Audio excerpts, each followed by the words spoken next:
Assalamualaikum warahmatullahi wabarakatuh. Salam sejahtera untuk kita semua. Yang terhormat Ibu Tutor dari mata kuliah Manajemen Pelayanan Publik.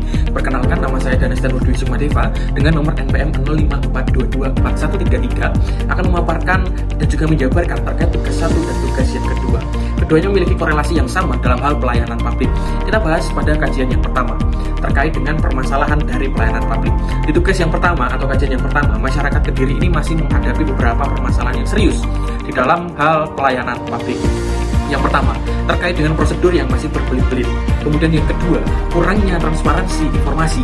Kemudian yang ketiga, kompetensi dan juga responsivitas yang masih kurang. Dan yang keempat, keterbatasan sarana dan prasarana. Nah, kesenjangan antara harapan masyarakat dan kenyataan layanan ini menjadi dasar yang perlu kita evaluasi secara mendalam. Nah, kemudian di dalam tugas ini, evaluasi dilakukan menggunakan model SEVQUAL atau yang menilai kualitas pelayanan dari 5 dimensi.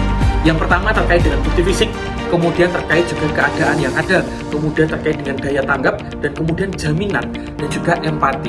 Kelima dimensi ini menjadi tolak ukur menilai sejauh mana pelayanan publik di Kabupaten Kediri ini memenuhi harapan masyarakat. Kemudian dari permasalahan yang ada 4 poin yang di awal tadi.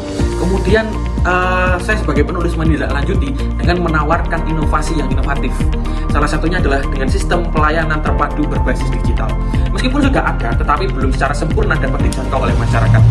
Nah, kemudian sistem pelayanan terpadu ini terintegrasi yang menghubungkan lebih dari 20 jenis layanan publik dalam satu portal dan tentunya dapat diakses lewat website maupun aplikasi mobile kapan saja dan juga di mana saja.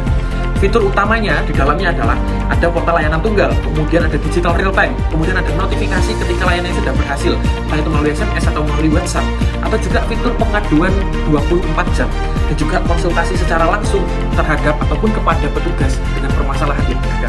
Dan Bapak Ibu yang menonton video ini, dari sistem layanan yang tadi saya gambarkan, tidak hanya dalam bentuk gambaran, tetapi juga bagaimana prosedur pengimplementasiannya yang bisa dijalankan minimal 2 bulan. Setelah itu dilanjutkan dengan berkelanjutan. Dan ada 5 tahapan yang sudah saya tuliskan dan sudah saya rancangkan. Yang pertama adalah terkait dengan persiapan regulasi dan juga pemetaan infrastruktur yang digunakan.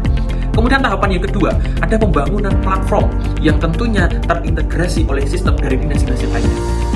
Di tahapan yang ketiga, dilakukan pelatihan terhadap aparatur sipil negara dan juga sosialisasi kepada masyarakat. Itu adalah kunci yang penting. Kemudian tahapan yang kelima atau tahapan yang terakhir, dilakukan implementasi penuh ke seluruh wilayah terkhusus di Kabupaten Kediri yang mengalami kendala.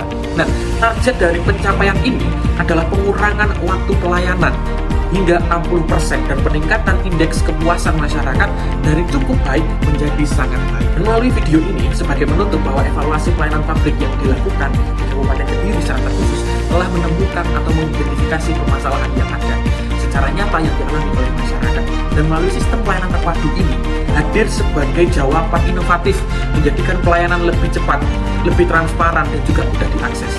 Dan karena pelayanan publik telah berkualitas, karena pelayanan publik yang berkualitas bukan sekedar kewajiban pemerintah, ia adalah hak setiap warga negara. Dan semoga kita semua berharap inovasi ini menjadi langkah nyata menuju Kabupaten Kediri yang lebih baik. Terima kasih. Wassalamualaikum warahmatullahi wabarakatuh.